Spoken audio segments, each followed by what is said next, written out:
Now recording. Thank you for the reminder. Okay, so I missed a meeting last week, which involved several topics that were important to me. And I just wanted to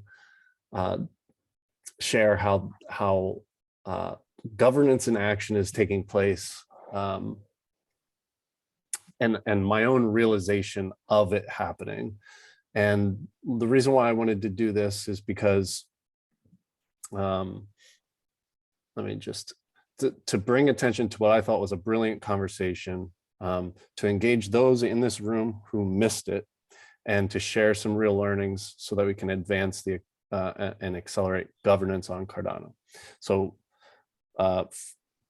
Steve, Stephen, several other people that may be in this room, Harris, Felix, this is a recap of a meeting that happened last week, mostly between Darlington, Phil, K, Felix, Stephen, Steve, Stephanie, Jonathan, and I'm going to share this slide deck for anybody who wants it.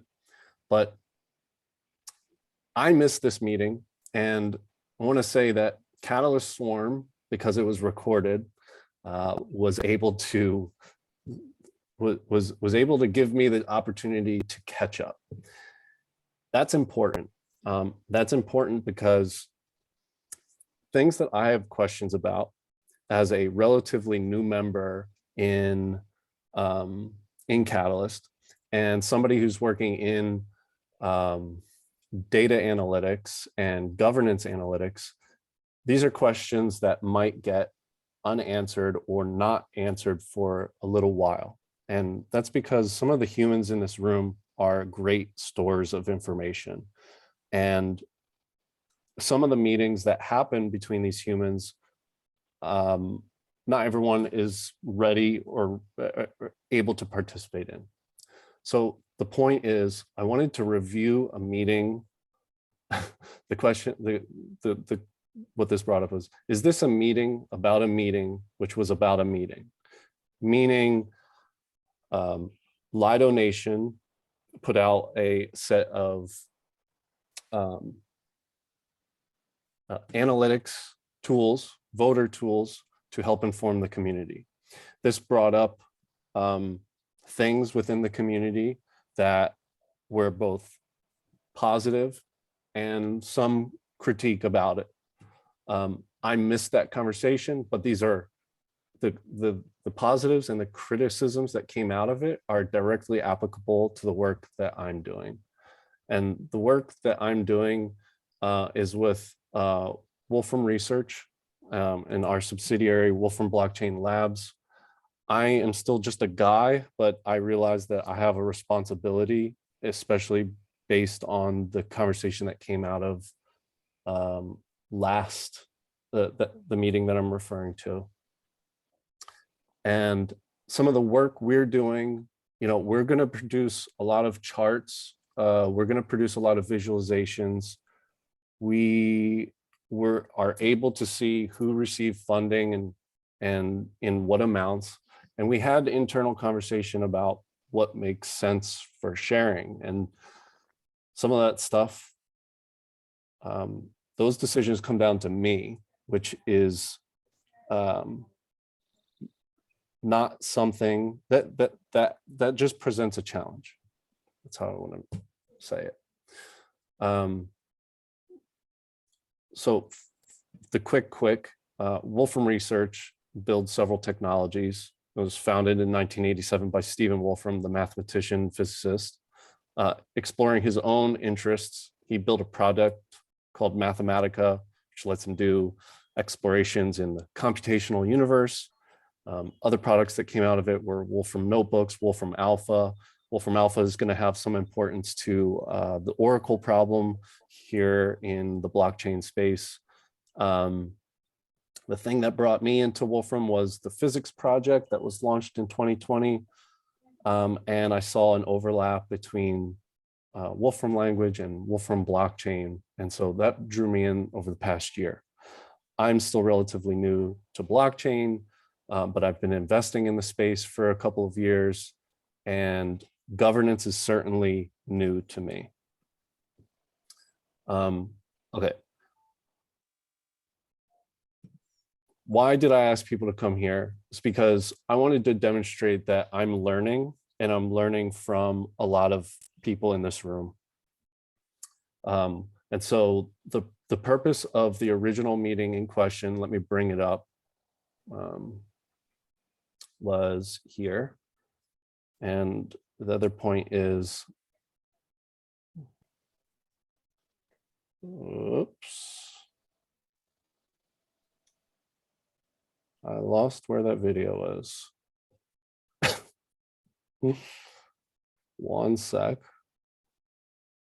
Where did that video go? But it's really interesting. Since the history of Townhall, it's the first time somebody comes with an action like you do. All Steve. I can hear is another video playing in the background. Yeah. No, it wasn't a video. I think. Okay, there it is. All right, I apologize for that. All I was hearing was another video playing in the background. Here is Catalyst Swarm recorded videos, where this one probably will go. And I was able to tap in and listen to this video, and it was 1 hour and 23 minutes. 1 hour and 23 minutes, not everybody has. So can I share some digestible highlights from it so that I can put into the common knowledge base that I've acknowledged what happened in that conversation, and also for some of the people in this room that have not had the chance to see it yet. So let me bring this back up.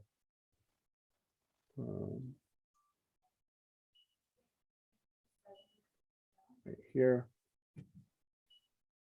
So Catalyst Swarm, the things that Catalyst Swarm is doing is super important, because I would have never been aware of what was going on here. So I just wanted to highlight Catalyst Swarm. It's a group of people who are experienced in this space from all over the world, and they're trying to help Catalyst and Cardano in a bunch of different ways. Here's a link to their website. There's a Discord. You can get in contact with people. And then here's the link for breakout rooms. I'm sharing some of these things because it took me a while to find resources from Catalyst Swarm. It just wasn't obvious. Okay, great. Let me move on. Part of the proposals that we're putting out there is bringing computational intelligence to the blockchain space. And that includes governance, analytics. It includes some of the same things that Lido Nation and Cardano AIM are trying to answer. And so the purpose of that original meeting was to get feedback from the tools that Lido Nation put out, and to have a conversation about the open data, and to have that conversation as a community about what we could do and what we could communicate to IOG. So Cardano AIM, Phil K, I only just met from that conversation. So again, that represents where my personal context is at. But Phil K, I know, has a lot of a hand in building the voter tool, the community advisor tool, the veteran community advisor tool, and all of those tools are here. Again, I will share this notebook afterwards. But these are things that I didn't know about when first coming into this community. So if you're new here, I just wanted to make sure that you knew that this kind of stuff is available. Okay.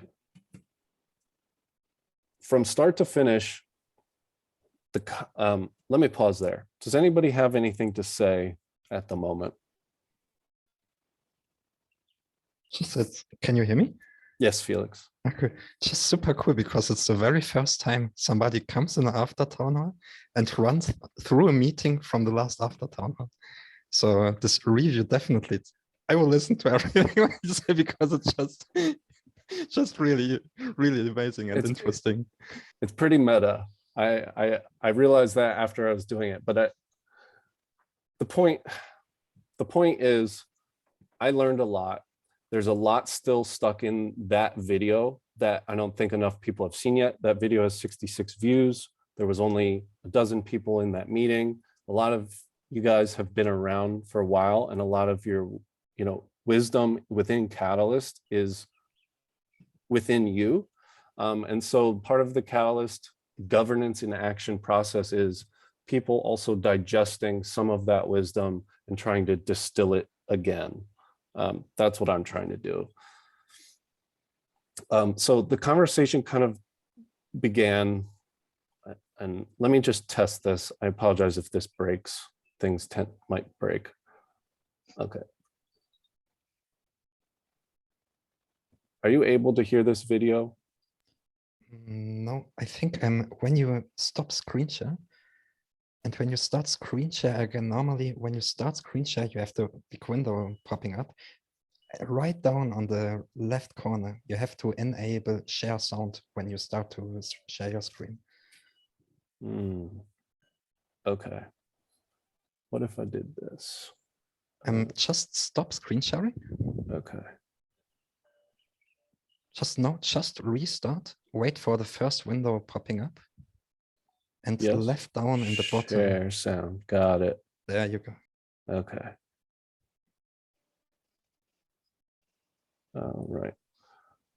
I gotta put in a password. Okay. Can you tell me if this works now? Still not. Zoom doesn't know. Zoom doesn't know that you are actually having an audio played on your machine. So you need to tell Zoom.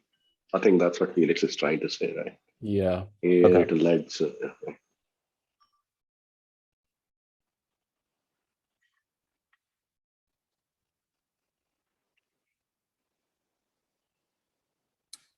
Have you been able to hear this? Okay. Then maybe. No. Okay. Yeah, if you go into your audio settings, Oh, word. I'm not even sure I know what it means. Yeah, right now now. I can. So the Okay. Then Steve, normally it should work with you as well. Just make sure maybe to be on the. Are you on the YouTube? I am. Fine. Okay, let me just share again and see if that works. Phil can start. Yeah, the data source all comes out. Yes. There we go. You could hear that? Yep. Okay. I appreciate it, everyone. All right. So let me just get back to all right. So what I've done here is I've gone through the main highlights and topics. Some of you will appear in this, so just please, this is not to be nitpicky. It's just to, I think what people brought up were awesome points. And so this is really just a focus on the positive things and like important issues. What's in bold are the kind of main topic areas. And then I've clipped to an exact point where the video will start so that you can go back and listen to the exact point being made. I think that will save a lot of people some time in case they do go through this. So just for example, let me click on this again. Projects. How were you able to collect that? Did you have to cut and paste it, or did you draw it from the data, or how? Well, I started with AIM's data dump, so maybe Phil can start. Yeah, the data source all comes out of the Catalyst process. So it's all generated through IOG's processes currently. So but basically Marek and idea scale is kind of the simple answer. But So that full answer was helpful for me. And one of the quotes is, the whole process was originally built with spreadsheets. So we built tools that digest those spreadsheets to view the data stored on the spreadsheets. It's totally inefficient, not the ideal solution, which I think Darlington is well aware of as well. So we're just putting out there that, you know, this whole process is getting started and people are working with what they have. That was a big takeaway for me.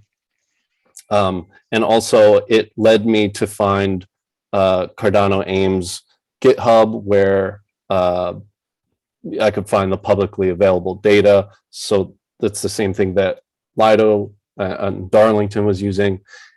And that was a big win for me. So right from the bat, that was a big takeaway.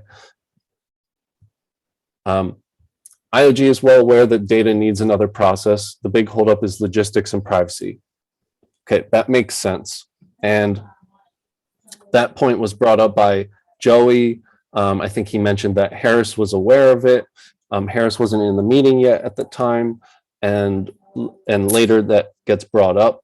But this is a clip from Darlington saying this is not the first time. this was the discussion since like a year or more ago. Well, So I mean, it's yeah. going to happen. It's just what does it look like and when are the two big questions. Right. Yeah, So, I mean, yeah, Steve. So I'm aware of this conversation too. I haven't seen anything come to fruition about it. And what I'm hoping to push, and I tried.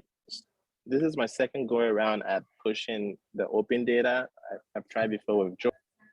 Okay, great. That was great learning for me as well, because the conversation, these are things that in my team's exploration, we just started to bump into. And it's good to know that people have gone through this conversation already. And so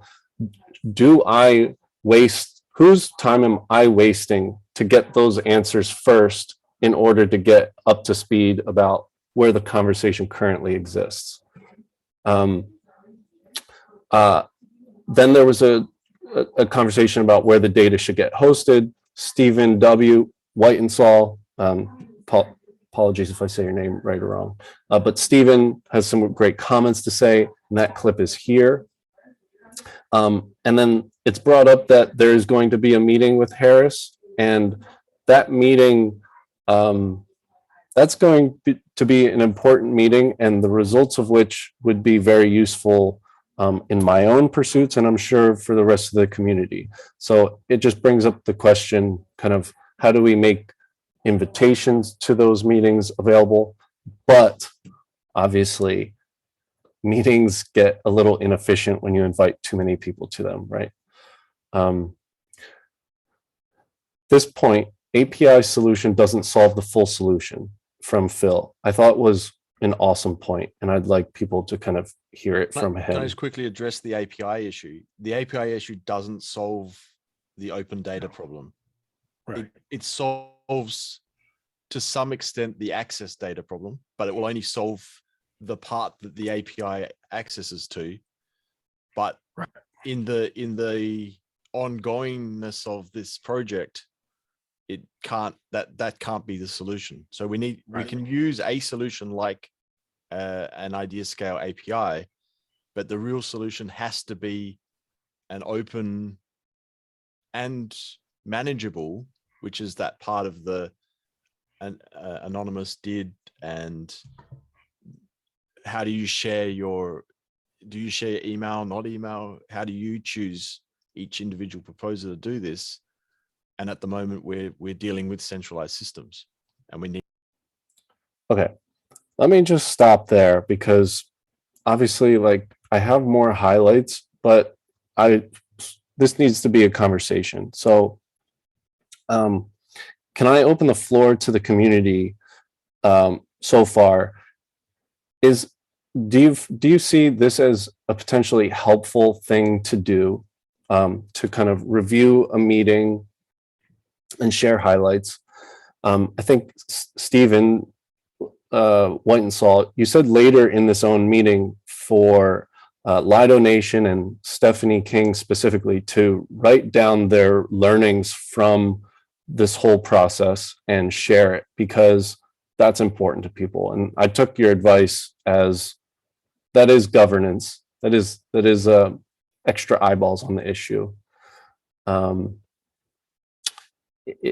If anybody has anything to say, please come off mute and share. I would love to hear some feedback, just, you know, or I can keep going. Yeah, I just want to. Sorry. Yeah, I just want to say this is great. It provides context and a narrative, and also it gives fresh eyes on a discussion. So it's very interesting to see, particularly from people who've been in the community for a long time. We don't have that awareness of what it's like to come fresh to the community. And there are barriers there which are very hard for us to appreciate. So it's very valuable what you're doing, Steph. And it's very heartening to know what information that we talk about is really useful to you, you know, and to highlight that. So thank you very much. Yeah, that's good to hear. I figured that what's embodied in you guys is, you know, you could feel like you're on repeat if you had to say the same thing over and over again. And I'm sure that gets tiring anyway. And then while you're in meetings trying to push forward, if the weakest link there is a new person, to catch them up to speed is just, you know, how do you make any progress? So, well, I point taken. I think Marta's hand was up first. Yeah, thanks so much. This is extremely helpful because I think there's a lot of important meetings that go on sort of behind the scenes, or maybe we aren't able to attend them if we were invited. But I think that this point by point summary is also really helpful just to be able to clarify what was said at the meeting. So and a really good use of after town hall sessions as well, I think. So, thank you. All right, cool. And Marta, are you where do you fall in the like understanding of Catalyst? Just, you know, are you new? Are you? No, I've been involved since I think the end of March 2021, and I'm a funded proposer. Okay, cool. Yeah, I'm meeting. It's funny, like I've used people's tools in here and relied on them, but I don't know who they are yet, or I haven't been in a meeting with them yet. And I know I'm getting better, but yeah. Steve, your hand was up next. Yeah, I really appreciate that you spent the time on this stuff. I also understand that it's kind of part of Wolfram's larger process. And as I understand your position with Wolfram, you know, and that Wolfram as a enterprise is interesting in building the most effective tools to encourage decentralization. I mean, that's how I would phrase it. I think it's fascinating that you're doing this when 35, 40 minutes ago, Allison was talking about the fact that what we are doing needs to be documented for posterity. And in addition to, you know, posterity, there is the ongoing research that has to be happening. You know, like in the community's experience last year, when we had that flirtatious relationship with the Governance Alive group, I was kind of dismayed after I got to know some of these guys, and I liked the ones that I got to know from Governance Alive. But what dismayed me was they've been studying governance on this level for a long time, and yet they don't have answers to the fundamental questions of what allows a governed group of people to maintain awareness of their governance processes. You know, and it was obvious last year in the summer to me, this thing was swelling up so quickly that there was no way to be properly informed to make intelligent choices, not just about how we should build governance, but how do we vote? How do you know enough to vote intelligently? And to me, this is, the downfall of the United States and every other government that's come before it for the last few thousand years, is silos and people in government doing things that the people that they govern don't know anything about. And so everything about the experience in the Cardano community and the Catalyst community has been wonderful for me, except for the fact that we don't have a solution to that problem, it's worrisome. Yeah. So that's why I appreciate what you're doing. Totally. Yeah, and there's misincentives to those who know and don't know across governments to want people to have the right information or not. Just to clarify, like Wolfram Research has been trying to provide knowledge in a computable format for decades. And so how can we bring knowledge to a blockchain environment? How can we bring human knowledge to answer human questions to computers, smart contracts, communities? And that's basically what we call as computational intelligence. So we want to bring computational intelligence to the blockchain. That includes governance systems, financial data, what have it. So governance is certainly one major area. Just wanted to throw that out there. Sarang, you were next, and then Harris. Thanks, Steve. So yeah, I think this is what my day job is. So whatever you're going through is actually what I do most of the time, and people just, yeah, whatever. There's a page where I can see everything, and then they still go and make mistakes. So this is really refreshing. I feel right at home being in this breakout room, collect information, distribute it to people, make sure you basically create like an open culture that someone will come and talk about what information they have, what is the privacy issues on that information they show. And it's really, really good. I think the trouble you have taken to actually put the timestamps is pretty sweet. I mean, people would have just given the links and they would have, figured it out, mate. So yeah, it's really nice. Thank you so much. And Yes. then I'm really excited about Wolfram stuff as well. So I think because he's an extremely intelligent person, and the way he talks about how he wants to use ADA for, maybe selling universe at one point. He's going to create. Yeah, so I'm looking forward to buying some of the universes he's trying to sell.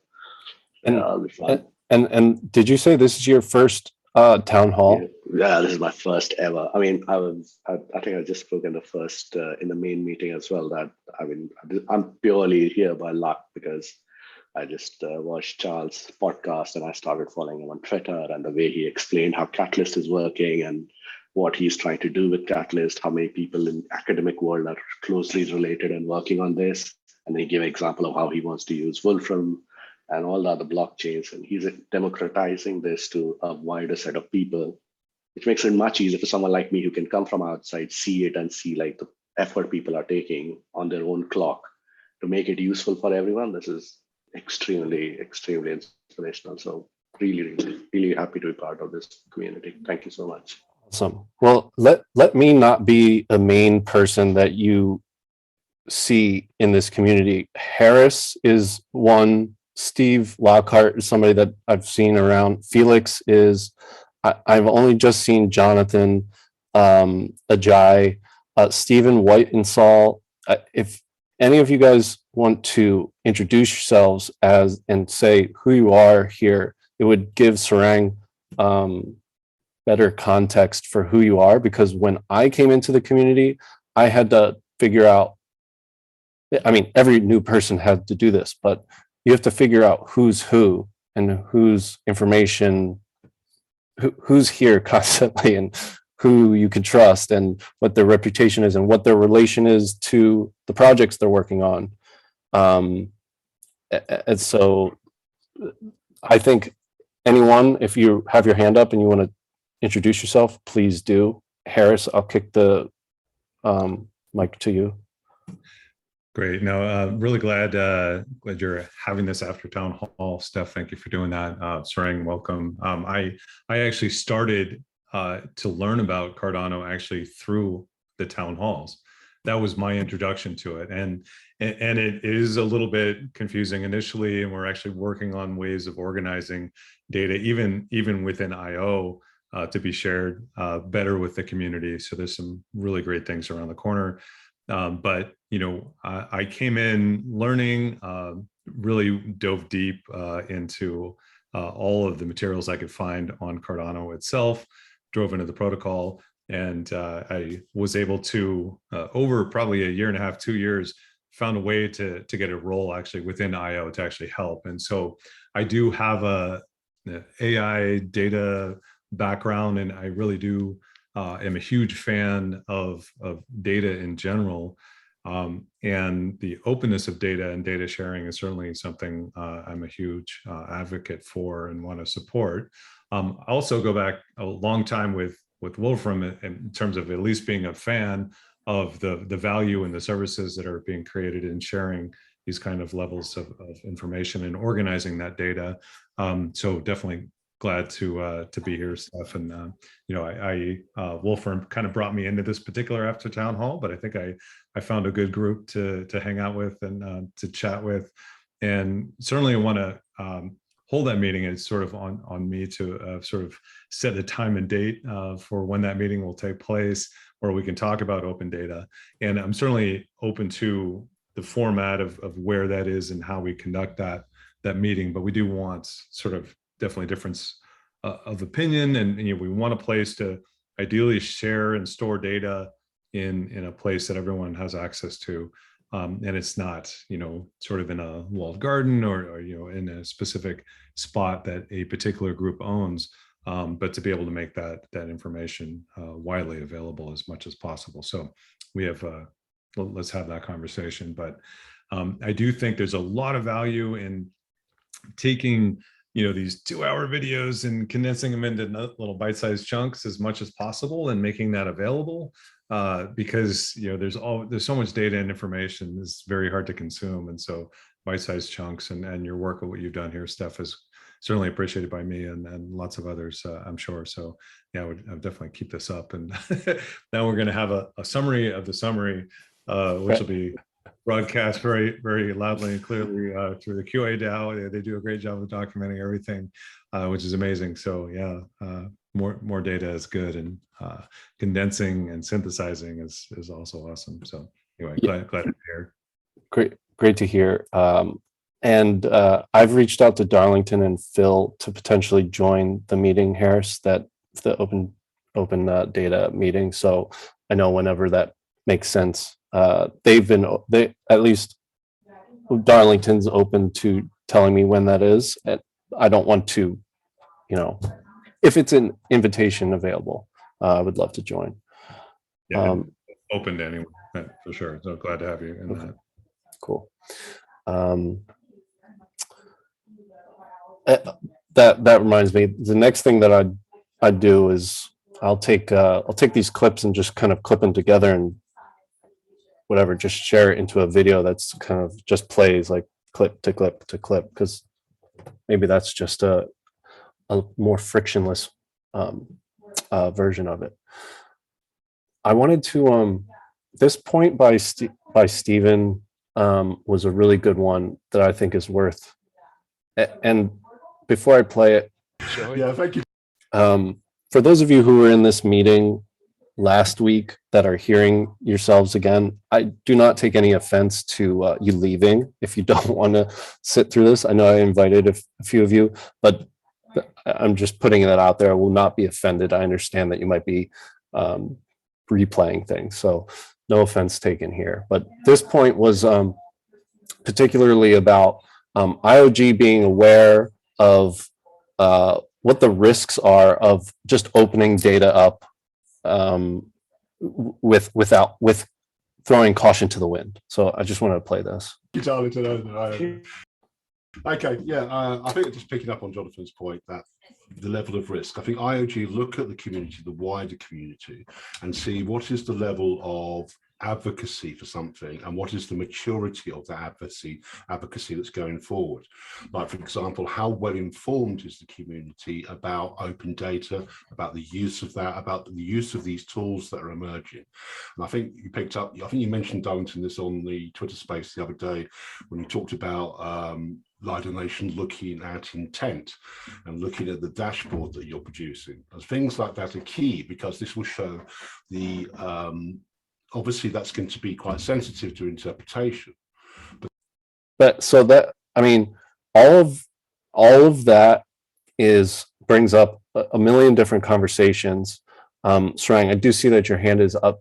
I will get back to you, but like, this point makes a lot of sense to me. It says that, well, IOG probably has the ability to release the data more readily than it is, or you know, we can speculate whatever it is, but the question is, how well informed is our community, and how well are we informing ourselves so that we know that there are issues with open data regarding privacy, regarding like narratives of proposers. It's just a messy topic, and you don't know that until you dive into it.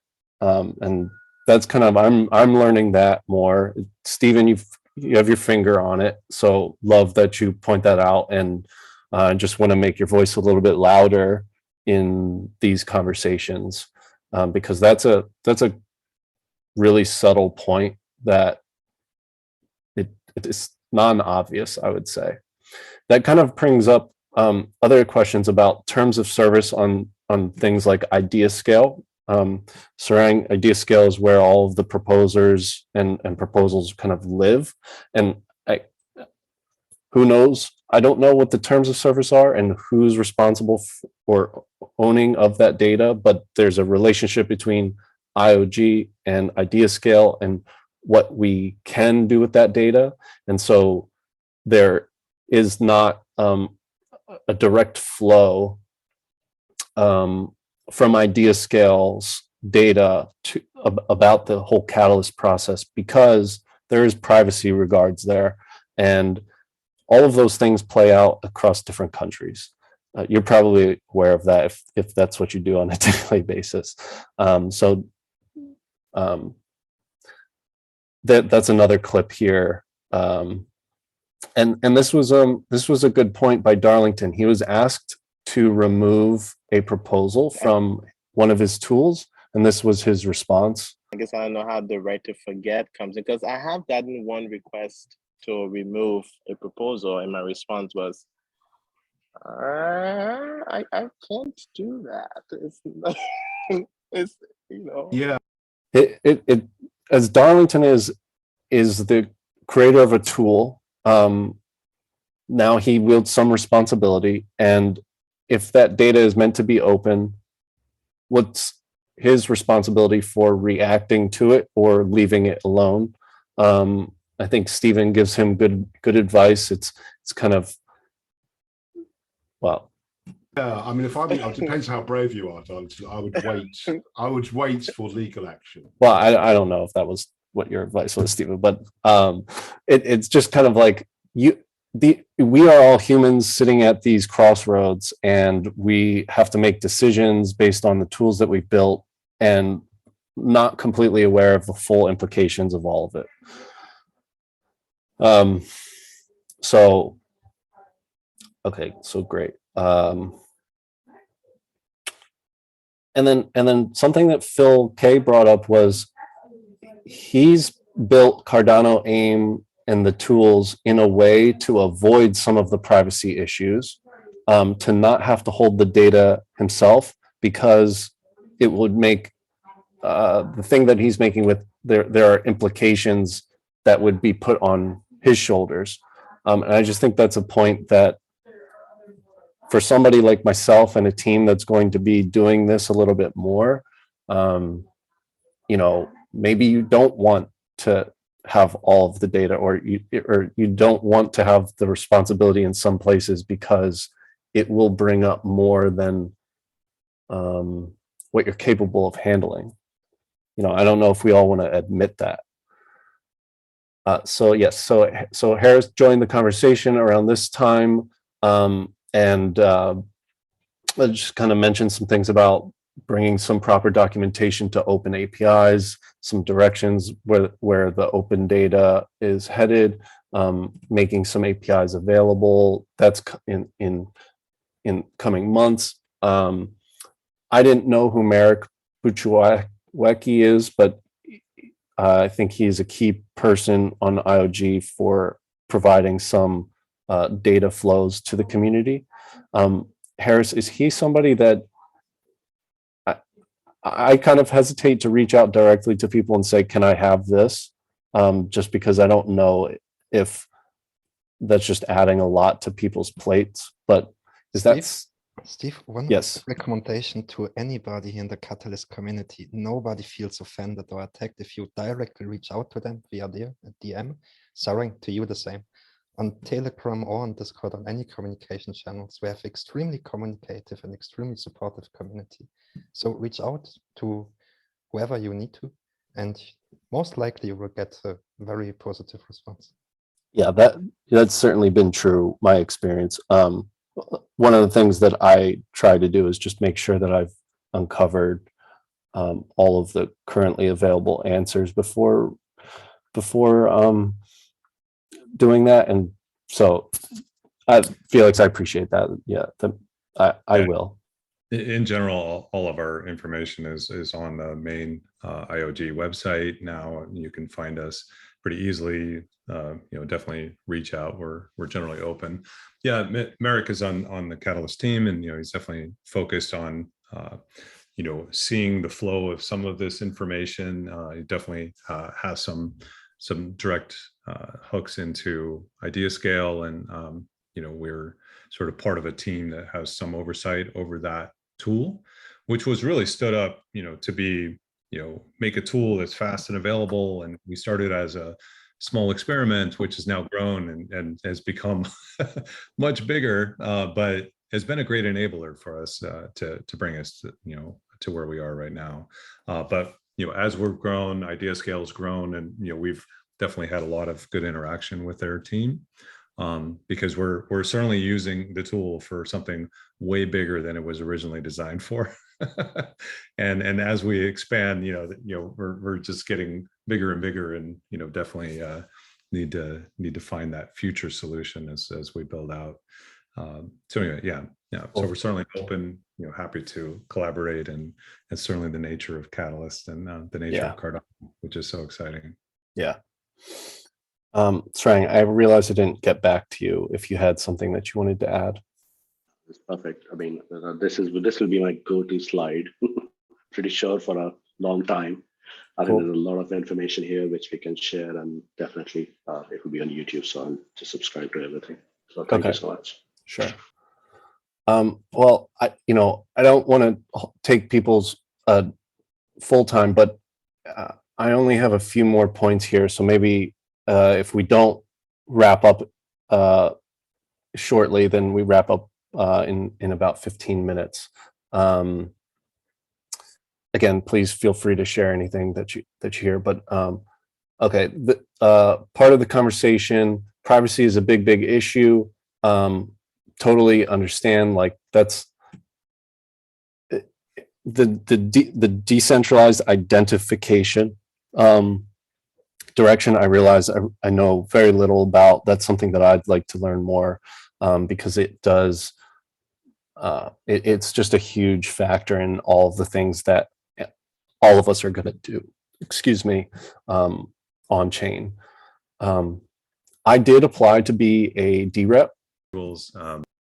I don't understand. I really don't understand what my responsibility would be if I was awarded to being a dRep. I'm just curious of participating in the process. I think it's a really interesting thing. It'll force me to learn more. I am working in a governance group, just reviewing white papers with Kenrick Nelson. But some of the things. This point from Harris was important. It's just what are you prepared for as a dRep? Because your privacy is going to be put into question, or you're just going to have to share more, because now you have responsibility for other people's votes, and that's a big deal. Things that we're introducing with dReps is the fact that you've got to sign a privacy policy before you can be a dRep. And you have to be open to the fact that all of your data is going to be shared, and your voting history and exactly what it is that you're doing. And so this is a newer concept, but we're actually working on making sure that we have that available and is clear that you're actually signing a transaction and saying, yes, I know that my information is going to be available, and you become more of a public figure. You know, we still want to protect the people that want their anonymity and don't want to be exposed. And, you know, maybe you're known as a wallet or a pseudonym or some kind of username, but it's something that, you know, we want to, you know, keep it open, but yeah, there will be this future state. Yeah, that point is being a public figure, that comes with a lot of crap. And I don't know if we're all prepared for that, but that's a conversation that needs to be ongoing, especially as we have a fluid, what's the term? Fluidly, democratic, fluid, liquid Democracy. There you go. liquid democracy. Thank you. Yeah, big thing to talk about there. Data is king. Harris pointed out self-service data. Wouldn't it be great with a central repository everybody can contribute to, and then the community can service from, maybe query themselves from that central repository? That feels like the right idea when you're talking about, okay, currently our next step is to provide APIs or documentation of APIs so that the community can access the data of where it currently lives. But as we look 10 years, 20 years down the road, what is the structure of data so that a community can service themselves, so that it's not one person's job, one entity's job? It's that you can come and go as it makes sense. Stephen said here, yeah, I just wanted to end on a positive note, really, that because I noticed your website has some blog posts and stuff like that. It'd be really great if you, and you may be doing this already, is to track and communicate the lessons that you've learned by doing this. That's essentially what sparked my idea to do this. So it makes total sense. How can we share to people just joining to get up to speed without having to go through the same hoops? I don't know if there's a good process for this, but documenting how you learned and what you learned is going to pay dividends for the whole community. We're going to save ourselves time answering questions if we can somehow get it into a format where it can be reshared. Everybody here is probably aware of that, but I'm just kind of saying that out loud for myself. One important point of this whole meeting was Darlington and Stephanie King here in the meeting. They're from Lido Nation. They built a tool similar in some ways to the Catalyst voting tool that Phil K built with Cardano AIM. Maybe I'm getting that right, maybe I'm not, but that's the general history that I think I have. Stephanie began putting out a lot of content around that information that they figured that they dove into, and you know, why not? It's to bring more visualization, more understanding to the Catalyst community. But I think some of the like positive feedback of that process was, do you know what lens you're giving uninformed people in the community? Do you know what you're providing them, what ammo you're giving them so that they see Catalyst in a particular way? I think that was particularly Phil's point. It was Stephen's point. It was Felix's point. It was kind of like, well, when you put something under the microscope, are you providing all of the context for what's under the microscope? Because if you're not really being responsible for the narrative you're putting forward. And because all of us, it brings up the conversation. You have a responsibility now for what information you're putting out there, because you are judging, assessing, and providing. I think these were Stephen's words. Well,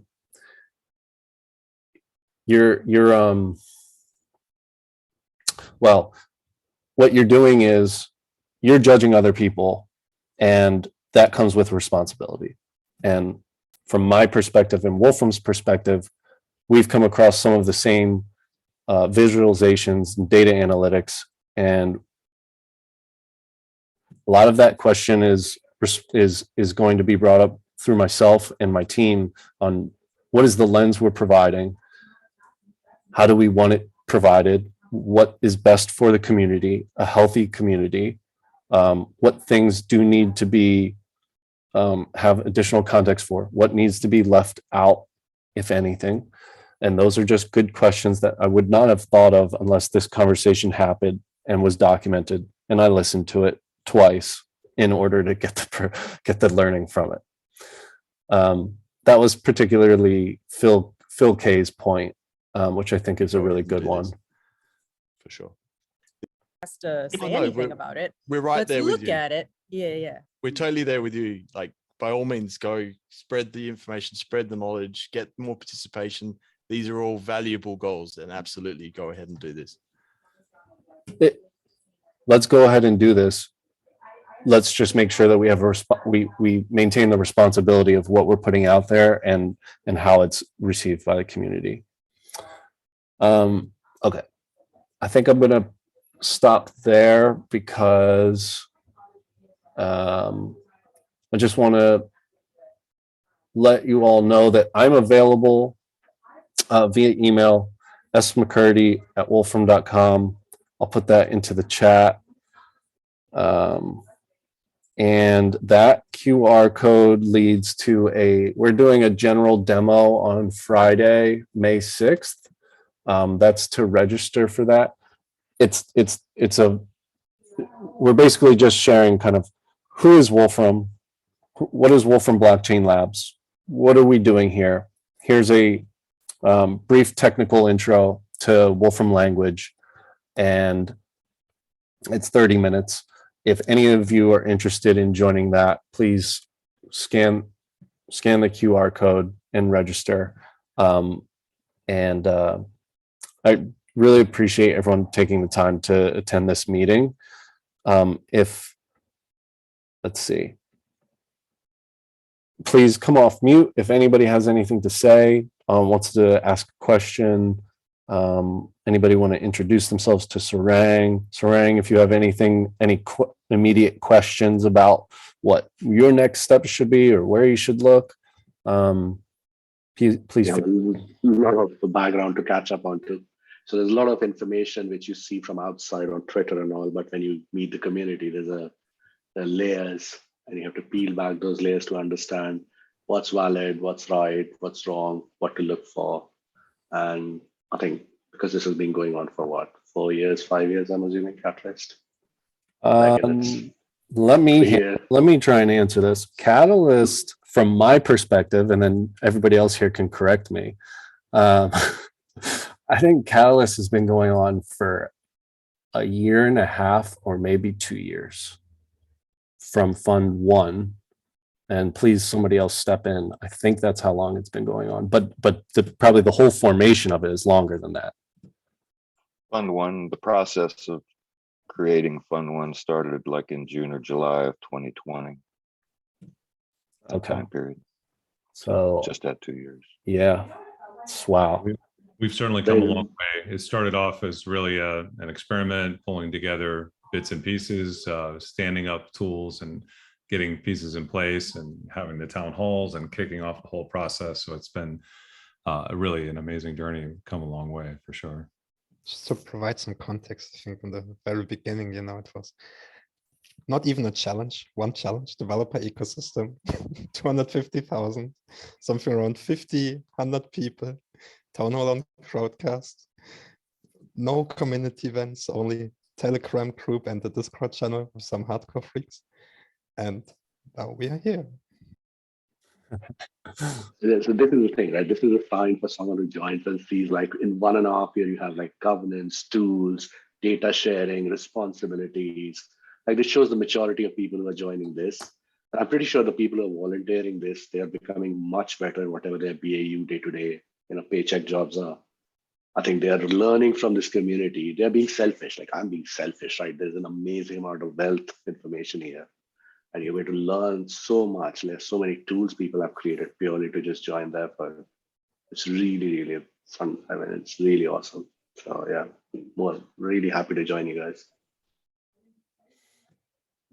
Well, if anybody else has anything to share or say, I really do appreciate you taking the time to kind of hear out my process. Again, the point was to share what I thought was a brilliant conversation. I would recommend everyone listen to the hour and 20 minutes, but if you can't, I need to put the notebook into a shareable format and get it out to you guys. So I just want to make sure. Let me do that real quick. I'm going to stop sharing. And okay. Yeah, go ahead, Felix. One thing I would love to add, we just started this week a first test where we took after Townhall recordings and added a timestamping task as a bounty on Swarm, so everybody could pick it up. It was made for this video, just which you presented here. So funny coincidence. I think, yeah, this meeting was really something. What I would love to say is, hey, what you are doing here is timestamping on highest level, like you and Ador with their, for example, Catalyst Circle transcriptions, which are extremely well done. You should definitely check them. They come very similar to what you do, but also with a whole analysis and a lot of timestamping and everything. And what would be interesting for me to say, hey, what you are showcasing here is exactly what we want. It's exactly what we need. And after Townhall is a funded proposal, and we have a budget to allocate for after task as well. And hey, maybe you could set up a really extreme world standard as well. Hey, what could we expect maybe from the community? And running your example here as a pilot already, as a role model, on which we can base for other bounties then sending out. I would love to give it a try here for already, but yeah. I did see, so on YouTube, somebody has annotated that timeline, and I did just notice that. I was like, oh, great! I love that.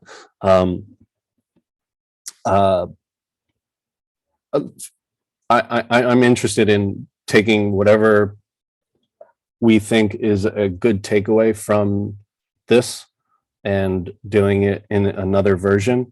It really helped my learning. It's,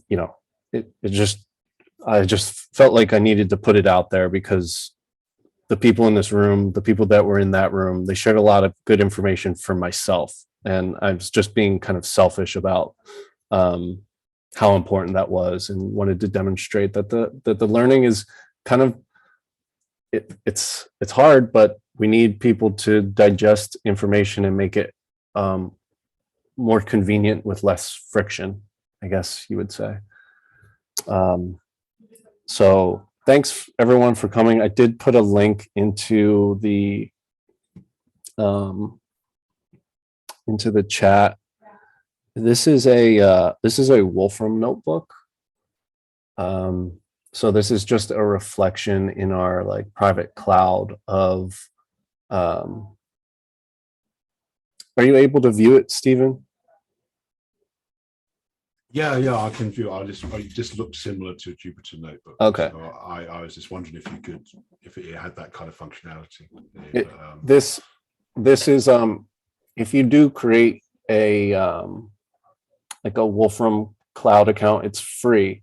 You can make your own copy of this notebook and then you know, you could, if there was a lot of code in here, you would be able to kind of play with it your own way.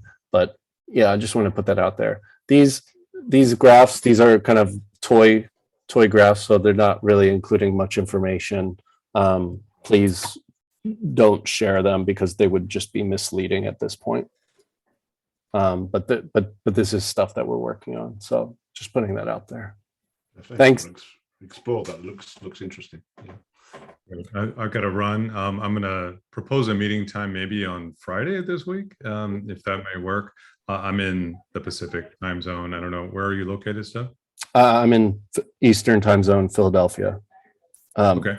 So Cool. so I'm not. I think we're leading off of like Phil K's email to you, which then he wrote in Darlington, which then I asked Darlington if I could join. So if Sure. I'll put out a proposal and we can invite others as needed. And if you can make it, great. We'll certainly record it. I think it'll be helpful for a lot of folks. Okay, awesome. Thanks, everyone. folks. See you later. Oh, bye.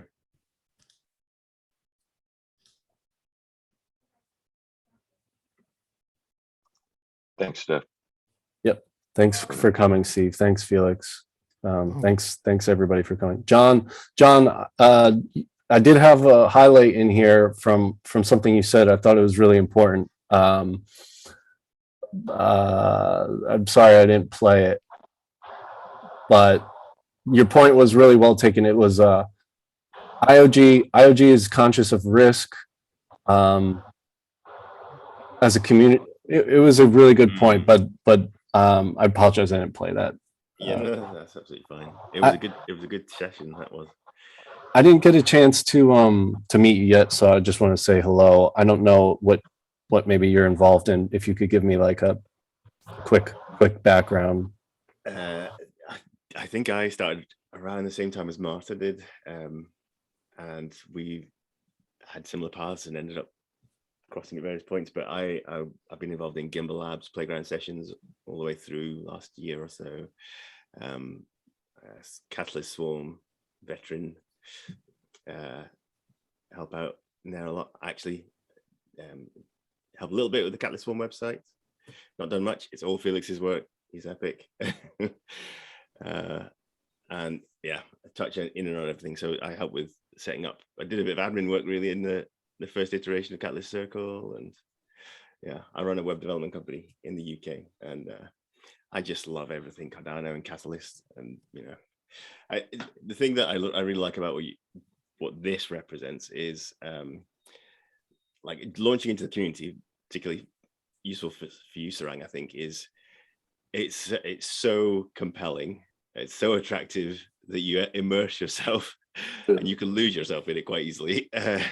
You just end up losing, you know, half your life to it. And there's and that's, FOMO is for real in Catalyst. There's so much good content being produced all the time that you can't find enough hours in the day.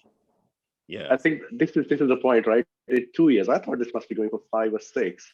In 2 years, you have governance, you have like the governance structure, people projecting that what the governance should look like, actively rewriting it, actively following it, like doing voting on it. Like, can you imagine like the amount of self-motivation those people have? And like, people won't do it for money, I can bet you any money. Like, if you ask someone, pay them £100,000 a year and ask them to do this religiously, they're like, oh my God, no. Like, and there's people who are like literally doing this, and because they see the value in it, right? They see that this is going to go somewhere, and they want to be part of the journey, which is perfect. Gives you a purpose, right? Yeah.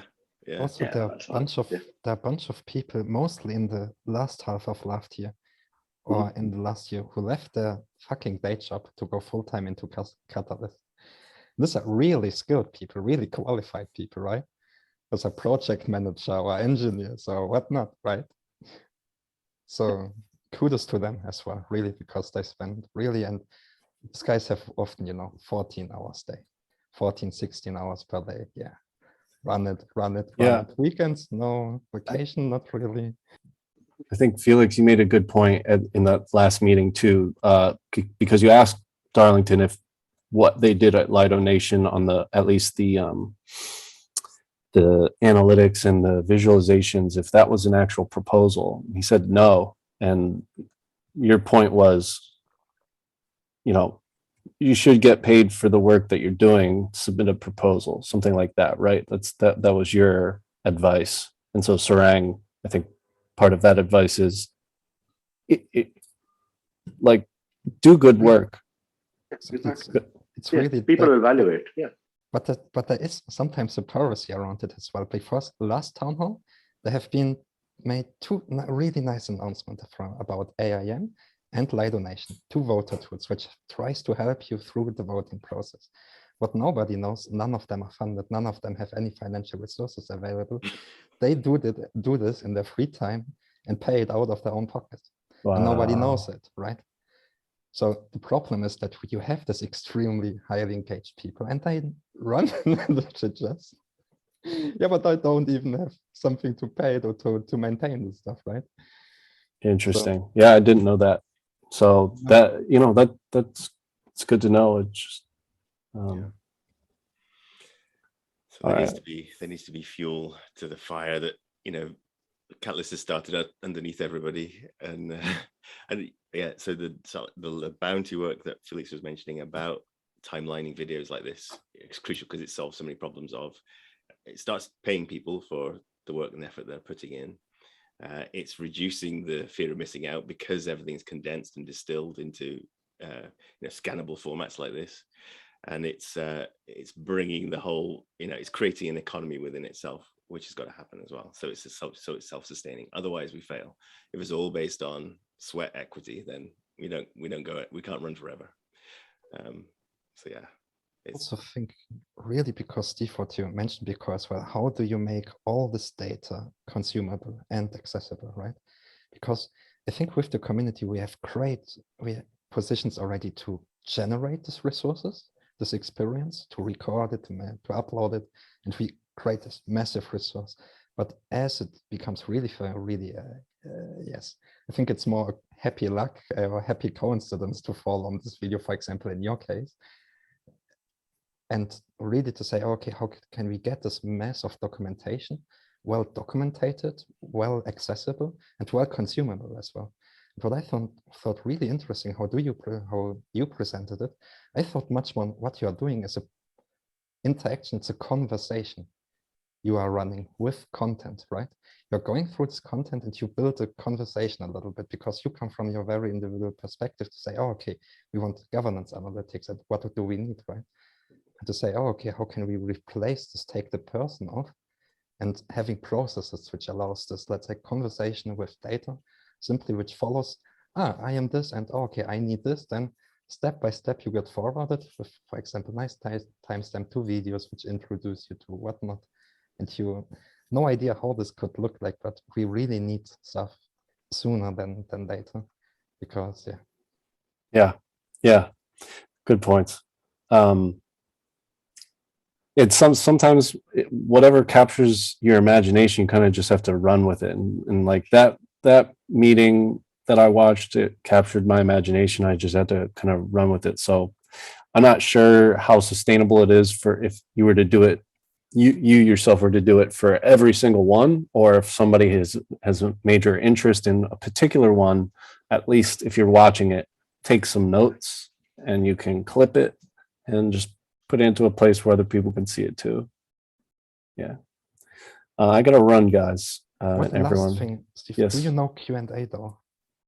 I am aware of it and Steven's affiliation with it. Are you affiliated with it as well? I'm just supporting it forever because it does a lot of governance documentation. When anybody in Catalyst is doing documentation on governance, then Q&A though. We should definitely have a look. They have beautiful Git books, extremely well detailed. You can go really into the deep and the dark there. So, gotcha. I think and it was this. I think Stephen put this into. Go ahead, Peter. Yep, Vanessa down here. She's in the call. She does documentation work for QA DAO. Thank you. Yeah, Nessa? I do. Yeah, I do. I'm part of QA DAO. So yeah, yeah, it's interesting because I'm from an archival background. And so some of what we're doing is for the ages. It's for the long term. We're doing something extraordinary here. And in 50 years, I want people to be able to find out what we did. And that's qualitative, not just, oh, yeah, they hit this target and they made these many meetings, but what people felt about it. And that's what I'm interested in. So that's what I'm quite interested in what you've been doing here, Steph, with the kind of, you know, it's like it's people respond, it's your response to a meeting and you're kind of doing that as a kind of reflective practice process. It's like a conversation with the content. And I'm really liking that. Because in the end, I think we'll have to build a decentralized archive and it's everybody's perspective on what they have perceived and what they've seen, rather than a centralized archive, which is the traditional way where a professional archivist decides what is worthy of being kept. So that's where I'm coming from on documentation. Yeah, I wonder for the people that were in that last meeting, like, I can't imagine that I represented the whole meeting perfectly well. And of course, I have my own purposes for the way that I wanted to represent it.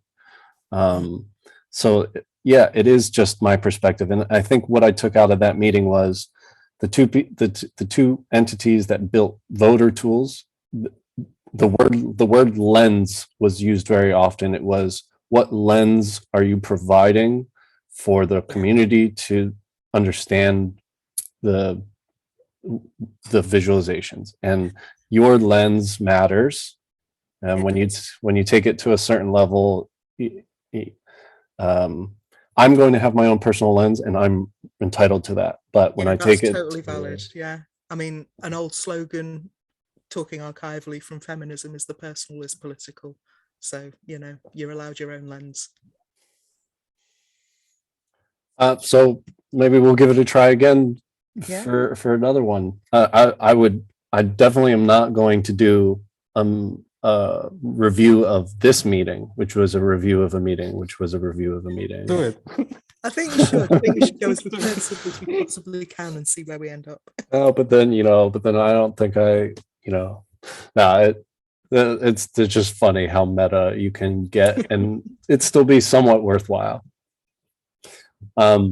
Thanks everyone, and hope to see you and talk to you again soon. And Sarang, if you do want to vote, well, actually, voting does close tonight, but I'm not sure if you've potentially registered already, but that's just more information.